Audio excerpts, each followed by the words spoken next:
Brazilian Shirt Name Podcast with Dotun Adebayo and Tim Vickery.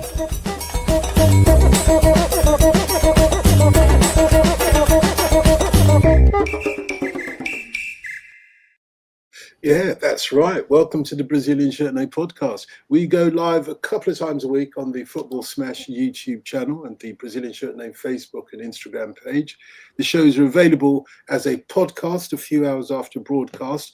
Joining me and Tim this time around, Joseph O'Sullivan of the Global Soccer Interactive. If you want to get involved, you can leave us a comment or click on the link in the comment section. You can come backstage and join us for your question or comment. We'll be back tomorrow at 4 p.m. talking to Jonathan Wilson about his new book on the World Cup. It helps us and the show immensely if you subscribe to us on whatever platform you're watching or listening on, and also leave a like and comment. And Joe, really, I should have described you as the football travel writer, shouldn't I? Generous, but that's what I've been doing recently, Dotun, had the pleasure of spending a lot of time in Brazil and Argentina. Had the pleasure of interviewing Tim down on the beach in Flamengo recently, and a lot of Italian travels and a bit of freelance work in Italy too. So splitting my time between the on the pitch and the off the pitch writing. And after this podcast today, you'll have the pleasure of going to the cold beaches of Donegal to have a little bit of a bathe. That explains why you're not suited and booted like I'm not. I'm ready to get. Well, I'm not actually putting a wetsuit on. The water's not too cold here. It's not the Copacabana. It's Dunfanaghy Beach in Donegal. I'll be getting straight in after this to free my mind of the football for a bit. So this has got no connection with football because you're the football travel writer. I thought there'd be a connection. Donegal. Do you know what? This is a little international break retreat for me. I'll sit in a nice little pub, have a Guinness and watch Ireland. And apart from that, just try and get in the sea and switch off for a few days. 100%. Sorry that we're going to interrupt your reverie. It's a pleasure. It's a pleasure. Sligo Rovers, was that the right club for my nephew to join after he was signed by Peterborough and then let go?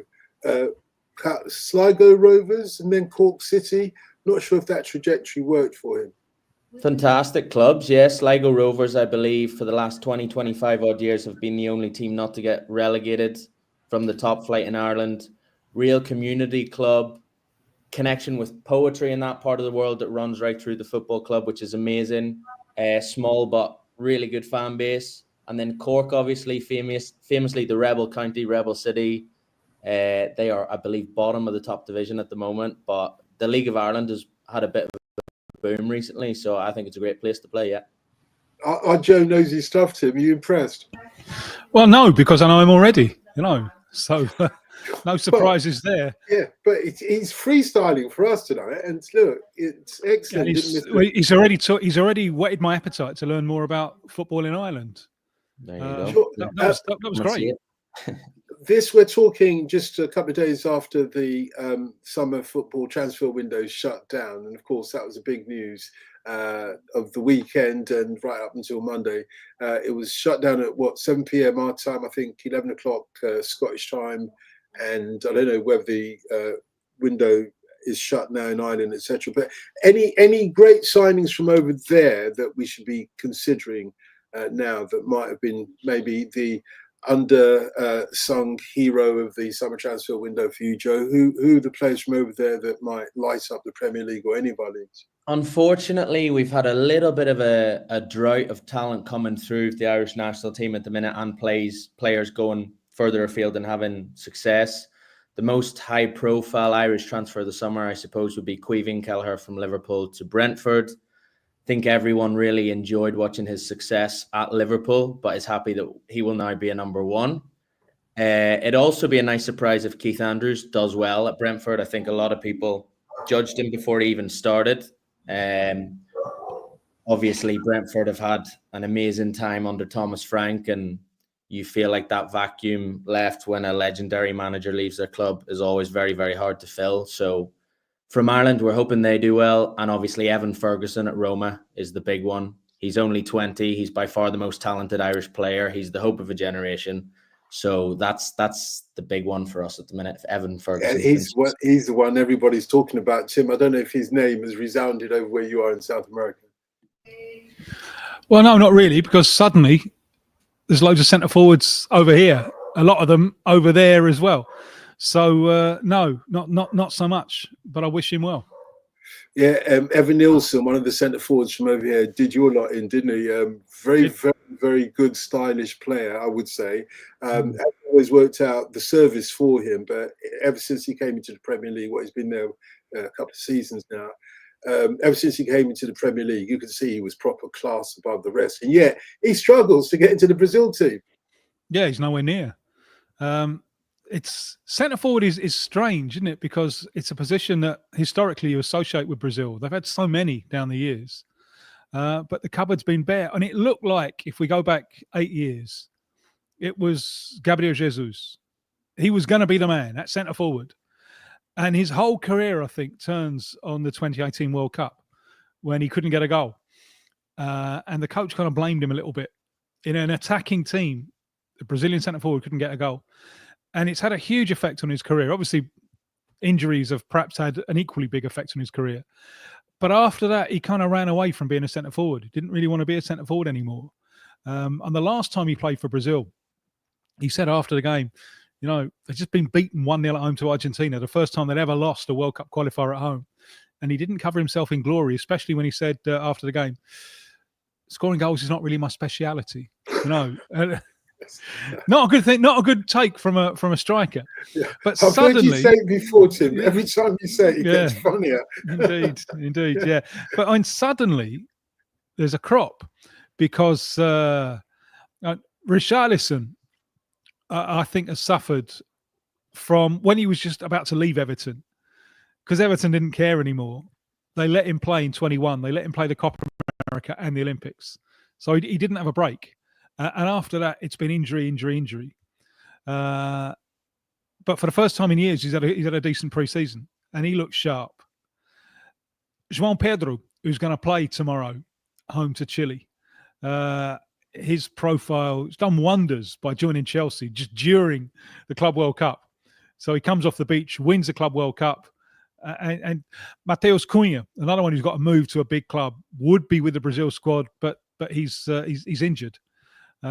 He's in the running as well. There's one doing very well at home called Caio Jorge, who didn't come off in Italy, but he's doing well.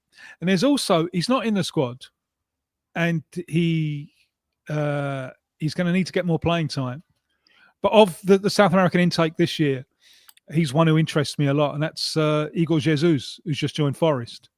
I don't know if you saw the Club World Cup, but when Botafogo beat Paris Saint-Germain, he was just absolutely magnificent. He was a one-man forward line, and I've seen him do that before, and Ancelotti has seen him do that before.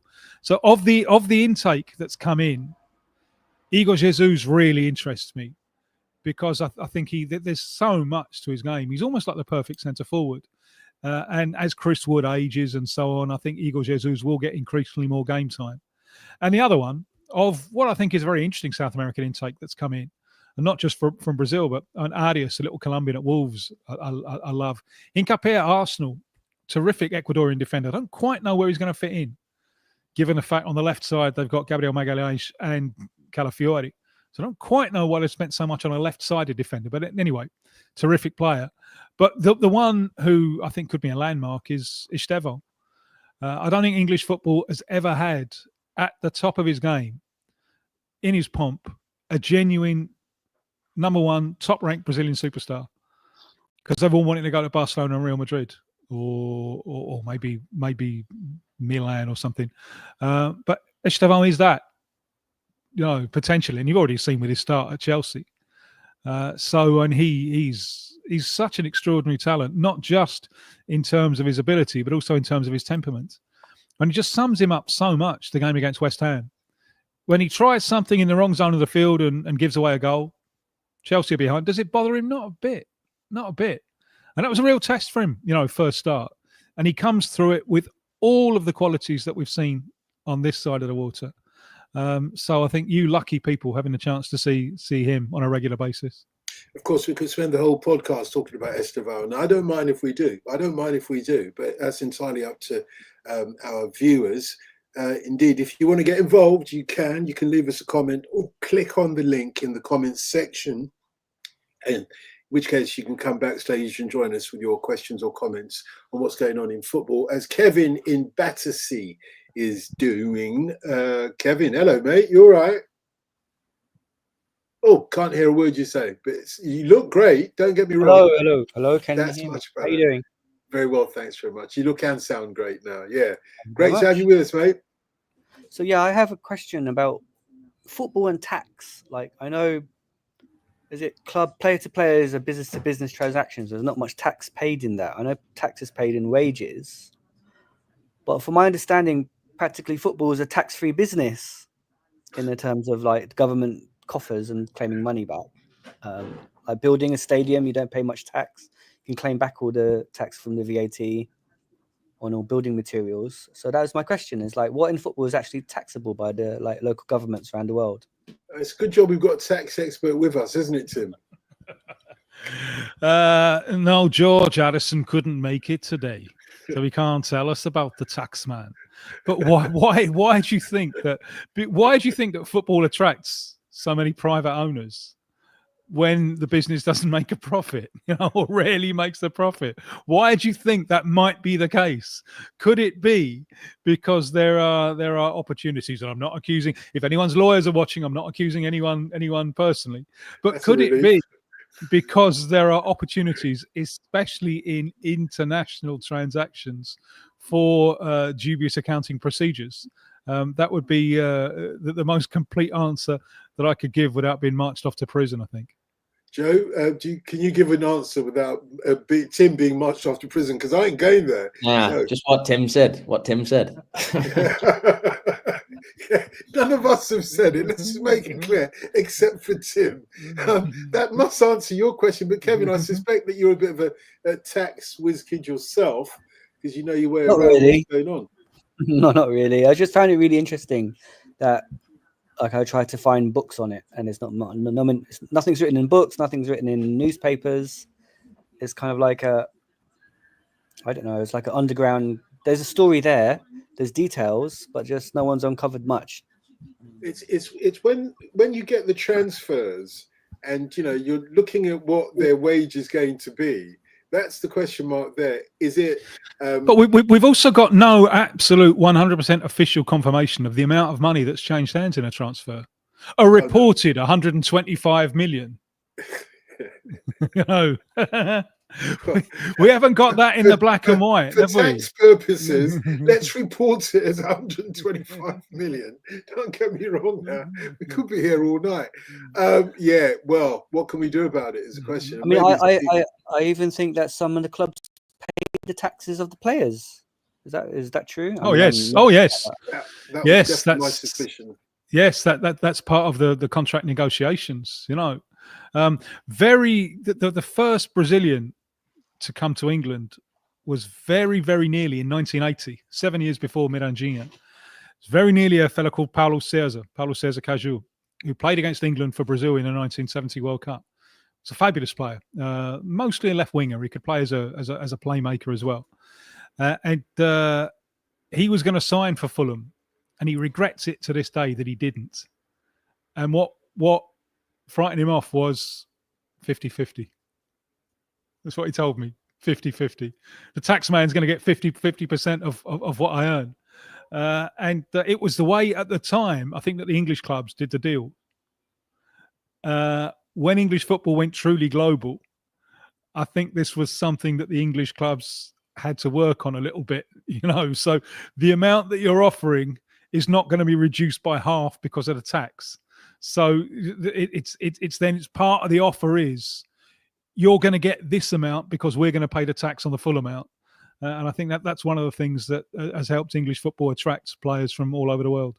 For such a short word, it's amazing how few footballers know how to spell it. And I don't blame them entirely, because back in the days, the clubs did absolutely everything for you. Now, of course, it's your agent that does absolutely everything for you. But back in the day, I mean, I've heard this from so many footballers. I remember, who was it? It was Phil Neville on 5 Live once. and you know, he had 5 Live or somebody from 5 Live round at his house or whatever. This was live on radio, and you know, he said, "Look, you know, what would you like?" And they said, "Look, you know, if you've got a coffee, I'd appreciate it." He said, "Well, I don't know how to make that because you know his missus does everything or whatever." But literally, footballers are like that in terms of their clubs. The clubs paid their gas bills for them, paid their electricity bills for them, so it's safe to assume did their tax for them, you know, whatever that may. I remember John Barnes got in trouble recently. He had to go bankrupt many times because the tax man were coming after him because of some Liverpool club and the tax financial something was irregular, so he got in trouble for that. Yeah, and I don't know if this is still the case, but someone who was high up, very high up in the Brazilian Securities and Exchange Commission, was telling me that they had a look at some of the football clubs, and what they found out is that, I'm sure this has got more sophisticated now, that loads of the players had the clubs would have 3 separate contracts with the players, all for different purposes. You know, one contract. You know? So yes, I'm sure anyone dedicated to digging deep into this gruesome subject would trawl up lots of little gems for us. And Kevin, I have to thank you for bringing it up because you brought it up on the day that, of course, the Deputy Prime Minister, Angela Rayner, is in all sorts of issues around, you know, tax irregularities. And she's held her hand up and said, yeah, I didn't pay enough stamp duty for my 800 grand flat in Hove. Very nice, I'm sure. But if you read into the detail, it's not quite, you know, she wasn't avoiding tax, but apparently her lawyers had advised her. Those lawyers are specialist lawyers who, like lots of, shall we say, celebrities use to tax avoid. It's the same tax minimize, I think, is. No, you can say avoid. You can say avoid, but minimize is a lot safer, I would say, when you're hauled up before Your Honour. Yeah, I don't know about who her lawyers were, but the other part of it, though, to be fair, if this is all accurate, Kevin, she said that it was basically if she was using that flat as her main residence, then she'd pay a lot less stamp duty than if it was her second home. And she said, look, technically it was my main residence because I had another residence, but I was, you know, I gave that in trust to my son who'd been involved in an accident, etc., etc., etc. So I don't know just where the law stands on that. We'll find it unravel in the next few days. But so footballers don't know how to spell tax, and apparently some deputy prime ministers don't as well. It's XAT for those who don't know. Yeah, make sure you all know now. Mate, Kevin, thank you. Wow, what a question, mate. Yeah, look forward to speaking to you again soon, another time, anytime. Okay, so on this occasion, we are caught, though, Joe, between the end of the football summer transfer window and, as Tim has already alluded to, in talking about Brazil there, we're you know, caught with the international friendlies ahead of the World Cup, I think it's fair to say. I'm not sure if we should take them seriously whatsoever. The 2 teams that England are playing, for example, is Andorra one of them? Couldn't tell you, Dotun. My interests are elsewhere, with Ireland kicking off their World Cup qualifying campaign and a keen eye on what's happening in South America, which is never friendly, as Tim will tell you, even when the stakes aren't as high. It looks like the top 6 are pretty much set. Colombia need to win their next game, and then Venezuela and Bolivia will be fighting for 7th place playoff. But the big news is no one knows what sort of Brazil will turn up at the World Cup. Who is the main challenger below the obvious Argentina and Brazil? There's a lot of controversy around Colombia at the minute, and in particular John Duran, who I wrote about a year or 2 ago when he was scoring against Liverpool, Man City, and that amazing goal against Bayern in the Champions League for Villa. Since then, he's been to Saudi Arabia. He's fallen out with Mourinho at Fenerbahce, and now he's fallen out with the Colombian national team. And they've had to bring in Dairo Moreno, who's 40 years old in 2 weeks. And that's sort of like a tragic case of Colombian football for me if it does come to pass and Duran doesn't make it to the World Cup, because the talent he has is just absolutely breathtaking, the talent he has, his physique. He's still so young. Apparently, the Colombian FA tried to help him with the psychologist and things like that, and he doesn't want to know about it. So I hope that saga ends, because he could be the difference between Colombia having a very okay World Cup and having a real go at perhaps a quarterfinal run. Ecuador as well have conceded only 5 goals in 16 qualifiers. They were deducted 3 points at the start of qualifying. If it wasn't for that, they'd be clear second ahead of, they're second anyway, but they'd be clear second ahead of Brazil. So all the South American teams are almost qualified and shaping up to go and compete next year. So for those who do keep an eye on it, that will be really exciting alongside the European qualifiers that are starting. You've muted yourself, Dotun. It has to happen. Once a week. You see, I didn't want to interrupt you. Yeah, it's happened once a week. Allow it. You know, I'm a senior citizen. What I was going to say was Joe's not wrong about John Duran being arguably the international story of this this break. What on earth is going on there? You talk to us so much, and you've echoed what Joe has said, that look, this is a unique talent that we're all the poorer for not seeing. When he went off to Saudi Arabia, we basically lost the privilege of being able to witness some fantastic football. And the goals he scored, as Joe said, is amazing. So how on earth can Colombia be falling out with its talisman? Well, he's not. He's an add-on to a team of James Rodriguez and Luis Diaz, and they've never trusted him. Middle of last year, the Copa America, he came off the bench once in a meaningless group game that they'd already won. So they don't trust him. It's a difficult balancing act, Colombia. They went a long, long time unbeaten. But it's difficult to have Luis Diaz, another striker, and James Rodriguez. That's not an easy balancing act. You're putting a lot of emphasis on the other 3 midfielders to be disciplined, because not many sides can carry 2 strikers and a 10. So the striker, ideally, they want them to work for the team. They want them to work back, especially work back down the right flank. So I think it's been hard to fit Duran in. And it did seem a year ago as if he was really going to make the difference for Colombia when he was on fire at Villa, and then Colombia promoted him to the team. But they don't trust him. They don't trust him to put a shift in every game. And they can't, if you got 2 strikers and James, you can't carry a passenger. You really can't. And that formula, it's been wearing thin. And that the long unbeaten run ended in the final of the Copa America when they lost after extra time to Argentina. They're now 6 games without a win. They should beat Bolivia at home tomorrow. If you don't beat Bolivia at home, you don't deserve to go to a World Cup. It's the way it is, you know. And if they beat Bolivia, then they're in. But even so, morale is very, very low. And it's not just Duran, I think. It's how Duran fits into the architecture of the side. The coach, one time Swindon Town defender, Nestor Lorenzo, he's got some serious thinking to do, because that model of play that he had that worked so well for 2 years hasn't worked for the past year. So can he still get away with James and Luis Diaz and another striker? Can he still do that? It's not easy.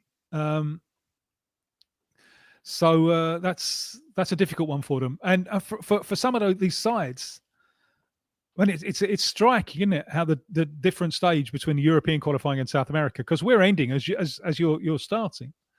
But for a lot of these sides, the friendlies coming up in October, November, and March, which is all they've got, they're really important. Really important, because Colombia, they'll have to find a side in those 3 friendlies. They'll have to rethink, I think, the balance of their side in those 6 friendlies in three FIFA dates. Argentina are more or less fine, although you worry about the lack of renewal in their defensive unit, and who's going to replace Di Maria. We thought a year ago it was going to be Garnacho, and he's gone nowhere since. You know, although he's now gone to Chelsea, but is he going to get a game there? Ecuador, 1 goal conceded in 9 games. It's an incredible defence, really is. but they've got no one scoring any goals. They're reliant on Enner Valencia, the former Premier League striker, who's now running on empty. So that's their problem. Can they find a goal scorer? Paraguay have done really, really well. They've forced themselves right up there in contention when they looked out. Enciso has been their special one, and he's injured for these couple of games. Without him, can they breach defences at the highest level? Uruguay under Bielsa are a mess. Uruguay really not looking good at all. And Bielsa, true to in classic Bielsa style, he gave a press conference a couple of days ago where he spent most of the time heaping criticism on himself and agreeing with everyone who criticised him. I worry about him in a couple of ways. I worry about him because you know what the side is. You know how they're going to play, and so many other things. The high press that was kind of revolutionary at one point has now become mainstream. And you also worry about him being a tournament coach. Is he capable of pacing his team through a tournament? And they're not playing well either. They were a form side in South America for a while. But the other thing that worries me about Bielsa is that his aloof nature. I wonder if today's kids, Joe's generation can cope with it. There've been huge problems, huge dressing room rebellion against him. And part of it was them moaning that he doesn't talk. So if you walk past him in the corridor, he just ignores you. It's what he is. He's and maybe it worked better with older generations of players than it does with today's generation of players. So that there's question marks about them as well. So although we're coming to the end, and it's more or less defined, there's still loads of question marks about the teams. And Joe mentioned Brazil with Ancelotti. I think it suddenly dawned on him how hard this is going to be, because he's called up for the second time. The first time wasn't really his squad. It was only a little bit his squad. He was coaching Real Madrid on the Saturday. He flew to Brazil on the Sunday, and he announced his squad on the Monday. And some of the players he'd never heard of. Some of them were clearly his. Bringing back Casemiro was, I'm doing that. Now he's had more time to bend it to bed in a little bit. The two games in this FIFA date, they're at home to Chile, who have brought kids. It's a stand-in coach. Chile are bottom of the table. They brought kids. The coach has said, "Yeah, I've picked this team, thinking of 2027. No, we're in 2025, so they're not going to provide much opposition." And then the game next Tuesday is away to Bolivia, which is a one-off. It's 4,100 meters above sea level. You just get through it. You don't learn anything from it. You just get through it. So he's not going to learn that much from these two games. And then he's only got friendlies in October, November and March to sort his team out. Looks like October they're going far out and far east. They're going to Japan and South Korea. Not the greatest of oppositions when you want to get your team together, and a long way to go as well. So what's he doing? He's the great simplifier, Ancelotti, which I think helps him. So at the moment he's got his little nucleus, and he's rotating around it. So he's swapped a lot of players in the squad. He wants to get to know personally others. The nucleus of his side, I think, is Alisson in goal, Gabriel Magalhães and Marquinhos at centre back, Casemiro and Bruno Guimarães through the middle. It's going to be Vinny. Vinny's not playing this time round, but it's going to be Vinny. Around them, we don't know. Around them, I think it's all Rafinha. I think he's probably in as well, but around them, it's all up for grabs. So he hasn't got much time to forge a team good enough to win the World Cup. So although we're at the end and everything is almost all defined, there are still more questions than answers.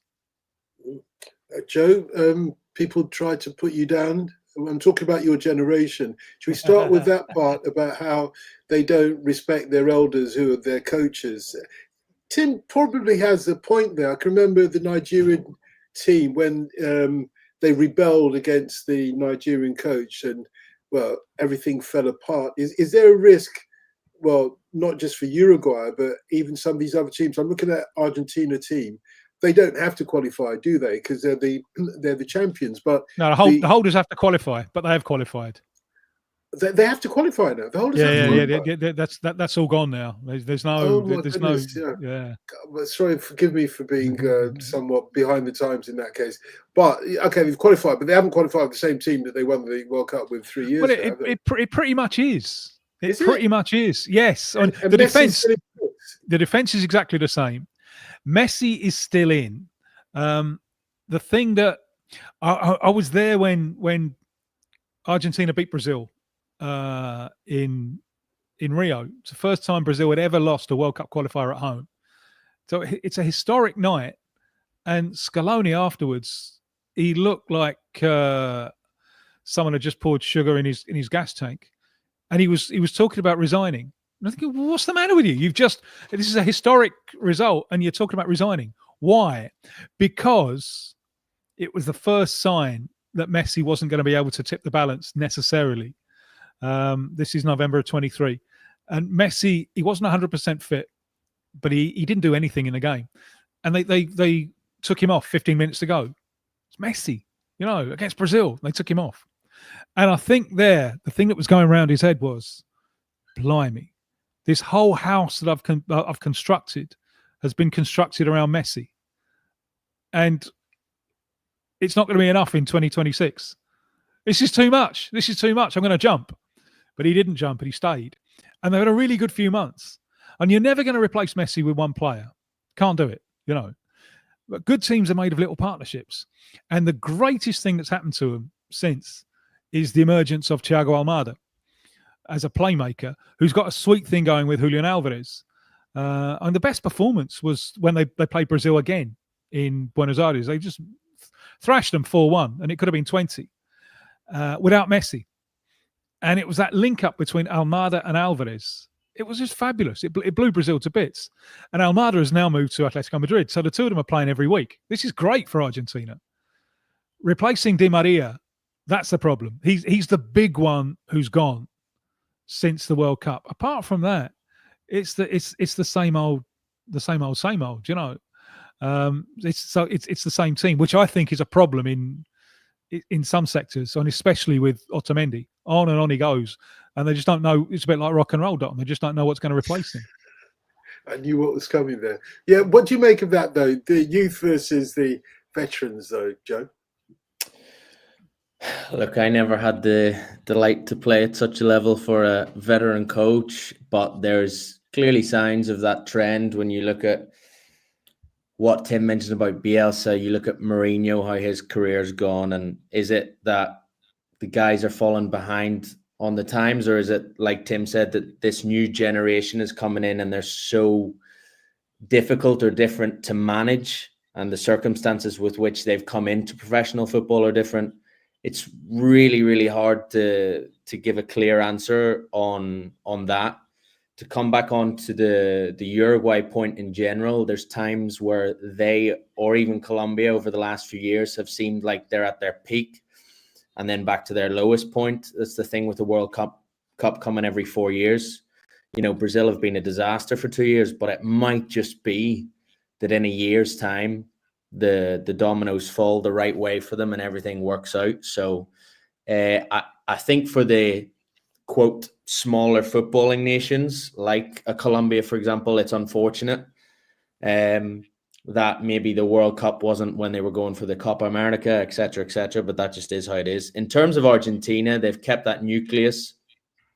And a player that I want to mention as well that could make an impact is definitely Nico Paz. I think he's an outstanding talent. I've seen him once or twice live very recently at the end of last season for Como away at Napoli, and on the first game of this season for Como at home, where he scored an incredible free kick, but the assist for the first goal was quite frankly Messi-esque. He's turned a player on the halfway line and found this pass that 21 other players on the pitch wouldn't even see. So if he can, and physically as well, he looks incredible now. He's not a kid anymore, So maybe he can have an impact. Almada's there. It'll be really interesting to see, based on the opposition. Is Messi going to start games? Is Messi going to be used as an impact player? What they'll do with Julian Alvarez and Lautaro Martinez. Will they play the two of them together or not? But Scaloni's fantastic. He's pretty much won every competition he's went into with Argentina. That fighting spirit they have, the initial Copa America that they won, they were literally quarantined together for a month or two before the tournament.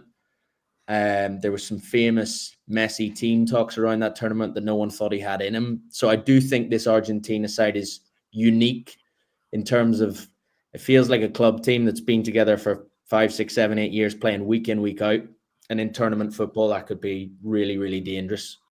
So Argentina, they will be there big time. Brazil, let's see. It's sort of exciting, the mystery that is Brazil at the minute and what players will slot into that team. The talent's incredible. The likes of Wesley going to Roma, I think, is really interesting. He's played well the first couple of games there, scored the winner in the opening game. Estevao looks like he could play a lot of football for Chelsea this year, and could he work himself into the starting team? So it looks like he's going to start tomorrow. So there you go. So do you build a team around somebody like Estevao, though, Joe? In the way that Tim described, the house that was built around Messi, do you build a team? What we've seen of him in Chelsea is kind of like, I'd rather, for me, it looks much more efficient to build the Chelsea team around him than around Cole Palmer, for example, who is brilliant, don't get me wrong, but Estevao seemed to be just a bit more of a leader, I think, might be the word that you need in that context. I don't know what it is, but he's got something special. 100%. I was actually at the Palmeiras Chelsea game in the Club World Cup in the summer, which was his last game for Palmeiras against Chelsea's new club. What impressed me that day, we all knew how good he was before, but he came up against Cucurella at left back, and they went at it. Hammer and tongs. Tackling each other, talking to each other. The guys are going to be mates next week, and they were both trying to take lumps out of each other. It was honestly a fantastic battle to watch. One of those things that you don't see if you're not in the stadium. And that day, there was one particular run where he came inside and he held Cucurella off on his shoulder for a good 2-3 seconds as he's nipping away at him, and he's scanning, he's looking for the pass. And a lot of is thrown at him, but he's so young and he's so slender and all this. But that day, sort of the fight and the physicality I saw was like, hold on, he's made himself a part of the Chelsea team already. So whether or not he's at the stage where they'll build a team around him, I don't know. Obviously, the likes of Rafinha and the talent he has and might want to play in that position. But I'd be shocked if he's not in conversations for being in the starting lineup when the World Cup comes around. It does feel as if the Brazil squad will be ahead of, in terms of being fancied, will be ahead of Argentina from the sort of quality they've got on the pitch. Would you not say? Not at the moment, no. Because Argentina have won everything. Argentina have 35 points and Brazil have 25. That's a big difference. Argentina beat Brazil home and away, and they're reigning world champions and the double Copa America champions. Brazil's status with the bookies just went whoosh as soon as Ancelotti took over. There's a lot of faith in Ancelotti, and Joe's point's perfect. Timing.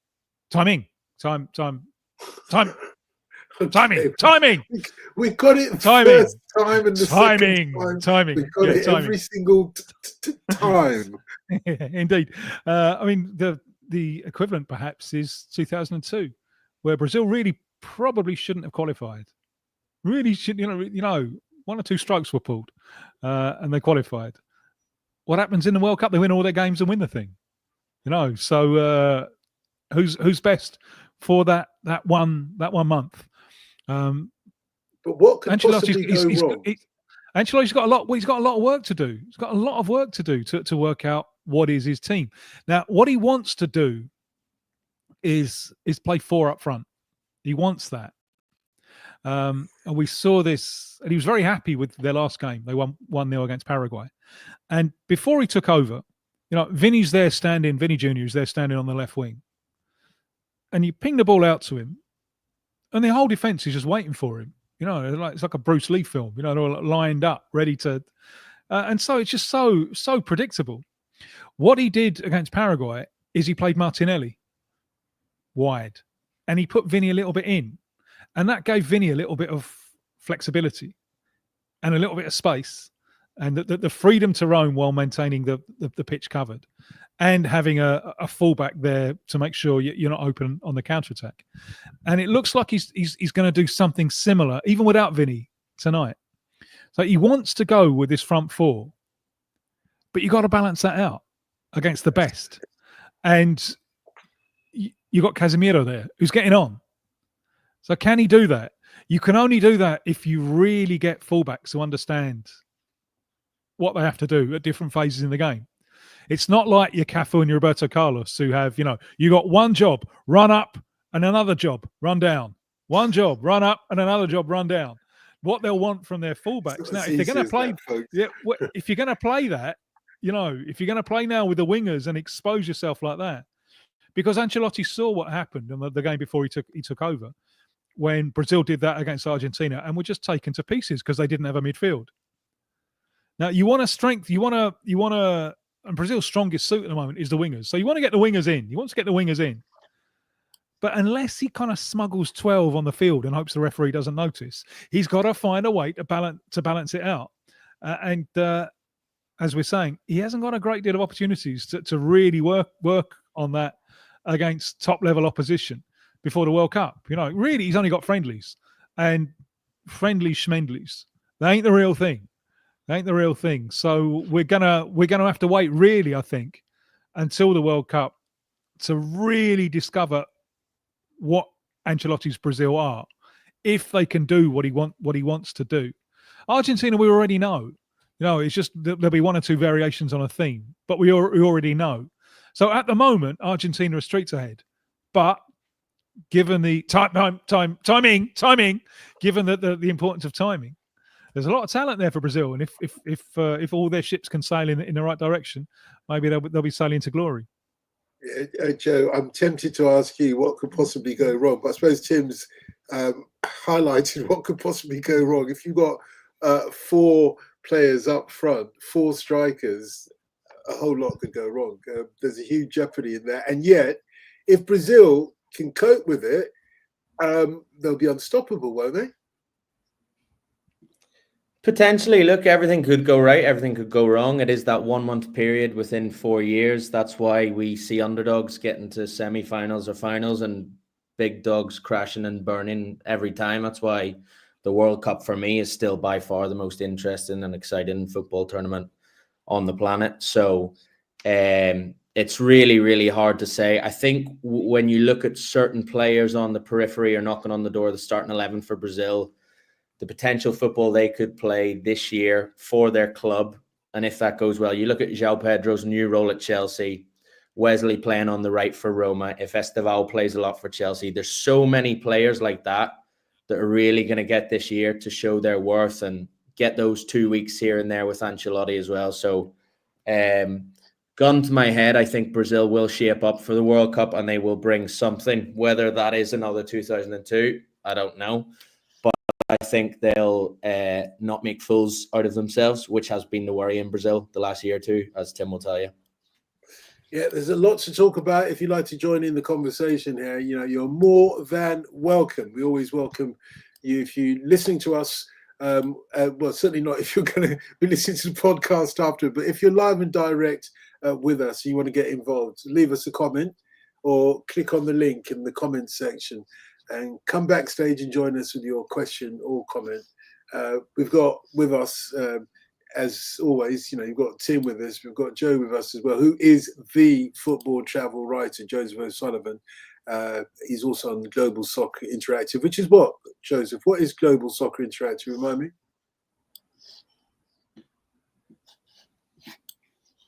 Hello? Sorry, I've gone and muted myself as well. Oh, don't worry, it works. Keeping in line with the company line now. This of course is the Global Soccer Interactive. No, it's a pleasure to be on with yourself and Tim. It's my second time on the pod, and I love the fact that people can phone in and have a chat. And the range of global football topics that we're discussing as well from Sligo Rovers to Brazil is pretty cool, I think, if you're a listener. But you didn't answer the thing about the youngers, though. I mean, it's great to have somebody who was born after England won the World Cup. At least one of us was born after England won the World Cup, Tim. Come on, don't leave me alone to be stranded in that stratosphere whatsoever. I'm not. I was 1 year old. Yeah, I know you were, but nevertheless, you're on my side of the divide. So, Joseph, you alone are on the other side, and lots of expanse I can see. But football has changed to one extent that in the old days, what I remember very, very vividly, and this is for all the top footballers from the stars of my era, with the likes of George Best from over your side, but also the likes of Bobby Charlton, Dennis Law, maybe a little bit of a maverick, but the others always accepted in that old school Victorian way respect for their elders. So they did what the manager told them. There wasn't a kind of a query.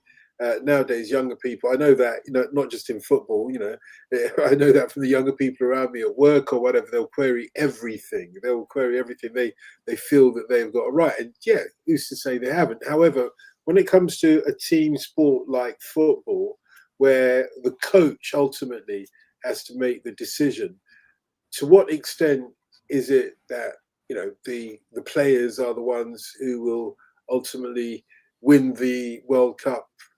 Or is it the coach that has to sort of bring the law down and say, you do it my way and no other way?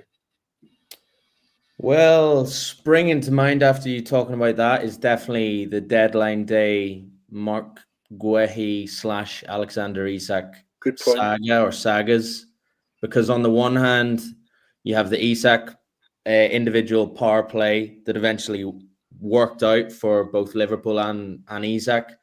And look, perhaps for Newcastle as well, it was a good thing down the line with the money they brought in and the unhappy player they've got out. Then on the other hand, you had this amazing thing where Oliver Glasner has reportedly said to Crystal Palace at the last hour of the deadline day, when everyone knew Mark Guehi was on the verge of signing for Liverpool, if you let my centre back and captain go to Liverpool, I'm walking out the door. Which, if it's true, and this is coming from a Liverpool fan who wanted Guehi to be at Anfield the next day, I think that's spectacular. I think it's amazing. It's not something you see a lot. And the mid-level, quote, clubs in the Premier League have been absolutely raided by the big boys this summer. Look, Guehi might even go in January anyway, but what Glasner's done with Palace to beat the teams he beat, to win the FA Cup, to get them into Europe, and to maintain Guehi like that on the final day, even though Eze went, I think is fantastic. And fair play to them, honestly. You'd love to see more stuff like that. There's, I think, 3.5 billion spent by Premier League clubs this summer. The money now, it's just crazy. And your Liverpools, Arsenal, Cities, Uniteds spend at will. It has become a bit of a super league. So you find yourself in that personal battle between, you grow up supporting a club, you want to keep supporting the club, but then there's this sort of shadow of all the money in modern football that comes with it that you have to sort of play with in your mind. So in terms of the player-manager power struggle, I think every scenario is very different. Isak got what he wanted. Guehi didn't. At the same time, Guehi didn't say, I'm not playing. Guehi scored a screamer 24 hours before, celebrated with the Palace fans. For me, it did very much seem like a goodbye, but the fact that he was there, he was playing, he was adhering to the contract he signed, was great. But yeah, the Glasner power play was a fantastic crescendo, I would say, to a super dramatic summer of transfer sagas.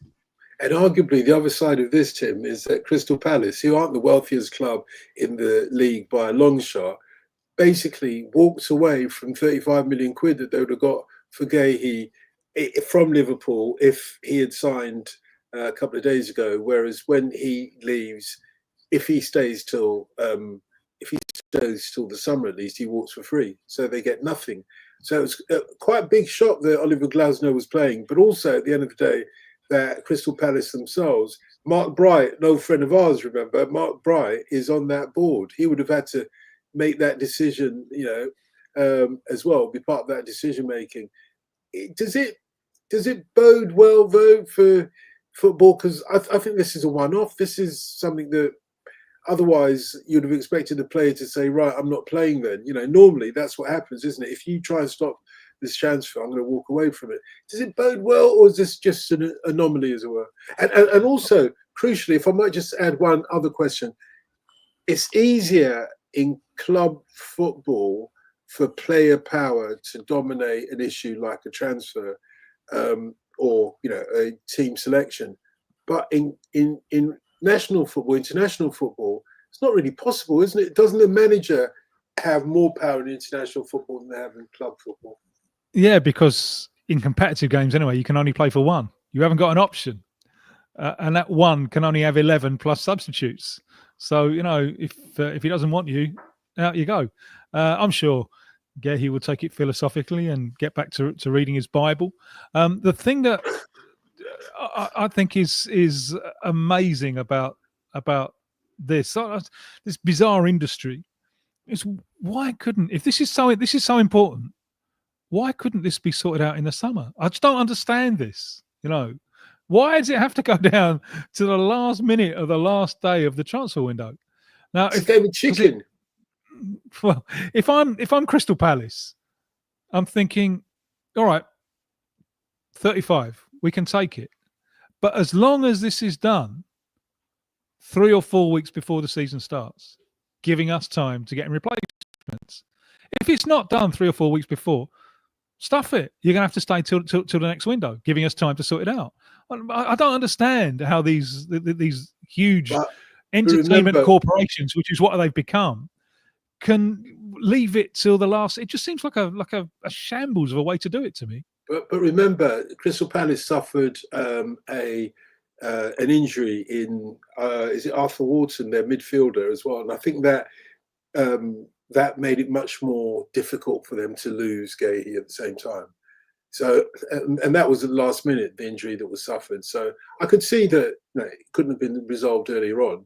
But I think that, just like Joe says, it actually is something that was remarkable, because even though you suffered an injury last minute, the idea that your coach can determine over the board, or to if that is the case, to throw down the gauntlet at the board to say that it's either him or me, that is just who knew that could still happen in the Premier League. Okay, that aside, and also you missed my joke about the bird as well, because the chicken, it's game of chicken, and Crystal Palace are the Eagles. You didn't say a word. No, well, chickens you're in don't Hotel fly. California. Yeah, I know they don't. I know they don't. I And know. whenever I've been to Palace, they got an eagle before, which kind of flies from one end to of the pitch It to does. the other. You're absolutely right. Yeah, they didn't have that when I went and saw Sugar Minot and them lot at Crystal Palace or Reggae Sun's Place. Didn't have that. They were probably still called the Glaziers back then. Not the Glaziers, Tim. The Glazers. They did used to be called the Glaziers. I know they were. I know, but I thought you were confusing them with the Manchester United owners, the Glazers and the Glaziers. I thought you said the Glazers. And No. Right, anyway, I was just clarifying that. Listen, guys, this has been a fascinating conversation. I don't know if we've got much else to say for today, but let's do it again sometime very soon, if you don't mind. And happy swimming in the Bay of Donegal for you, Joseph. I'm not envious, but when you go off to Rio again on the Copacabana, remember me. I might do some this afternoon on the Guanabara Bay. So if he gets Donegal, I've got the Bay of Guanabara. What's the temperature, Tim? It's a little bit. There's still a cold winter thing in the air, but it's about 25, 26. It's acceptable. It's acceptable without being too impressive. Fantastic. Yeah, we've had a bit of a storm here where I am today, so I've had a bit of a swim just walking around the place. So that's good enough for me, mate. I ain't going anywhere near cold water. No, not at my age. Guys, absolute pleasure. Thank you very much, both of you. And thank you for watching, guys. Remember, the show's available as a podcast in a few hours' time. And we go live a couple of times a week on the Football Smash YouTube channel. We're back with you tomorrow, of course, at 4 p.m, talking to Jonathan Wilson, very legendary, I think it's fair to say, football commentator, about his new book on the World Cup. And it does help us to, if you can, subscribe to the show as well. It helps us tremendously. And whatever platform you're watching or listening to us on, do leave a like and a comment at the same time. Until tomorrow at 4 p.m, this has been the Brazilian Shirt Name Podcast. Get in touch with the Brazilian Shirt Name Podcast on Twitter at BrazilShirtPod, or you can email us BrazilianShirtNamePod@gmail.com. Thanks for listening. Don't forget to subscribe, rate and tell a friend. The Brazilian Shirt Name Podcast is an 1129 production.